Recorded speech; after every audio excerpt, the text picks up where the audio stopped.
Hey guys, it's Miss Talent, so I'm back again, and now we're going to talk about electromagnets. This is the last sections of your notes, so we're on 12.4 through 12.5. Electromagnets. Now, actually, in one of your do-it-yourself on May 18th through the 22nd, you can actually make an electromagnet at your house. An electromagnet comes into play in Stranger Things in season 3. That is what they use at the beginning, and they're trying to figure it out. So if you're a Stranger Things fan, that is definitely up your alley. So an electromagnet.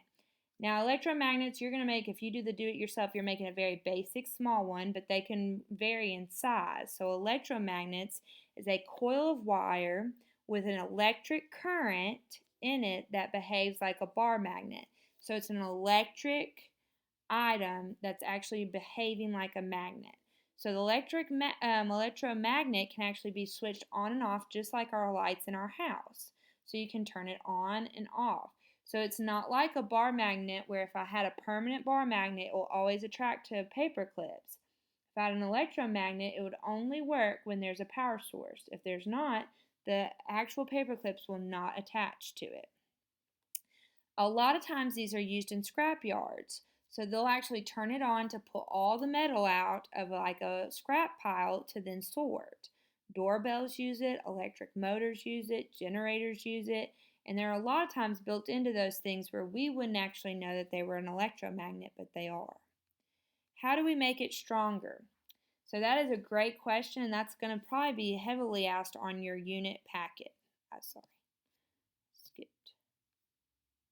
Sorry, there we go. I hit my computer. So an electromagnet, how do we make it stronger? So we can either add more iron to the middle, so the core. We can add the number of turns in the wire, which is like the number of coils.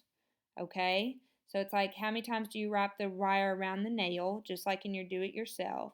This creates a smaller space between the wires, which makes the field stronger. And then how do you increase the electric current? That would just be adding more amps. So you would add more amps to make the electromagnet stronger. Now, what does a magnetic field look like on an electromagnet? Does it still look like what we learned in the last video where it looks like a butterfly? Well, it is. It's going to look just the same as a bar magnet, but it can be reversed with the current. It can be turned on and off, just like we said just a minute ago. And then if you had an electromagnet, if it had multiple coils, multiple wraps around the nail or iron core, you would have more magnetic field lines. So that's how you would base on how much stronger it is. Okay? And then last but not least, the scientists that discovered that when an electric current flows through a wire, it is produced in a magnetic field is Hans Christian Ørsted. And so he is the one that created the electromagnet basically. He understood that it could produce a magnetic field. Now, if we were in class, we could actually take iron shavings and create a magnetic field. And in your book, you'll actually probably see some pictures of the iron shavings creating the magnetic field. So when we use an electromagnet, it would be like you would see the field lines, and then if you turned it off, it would go away. Okay, or it would just not move anymore. So electromagnets are used much more often probably than real magnets, but it's very interesting how they're used. And so there's probably one down at the scrapyard on Harper Road using one.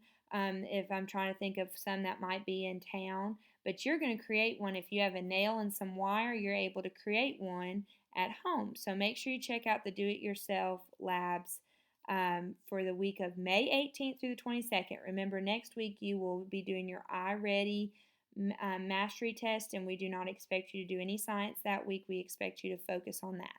We're very proud of you all, and we miss you all.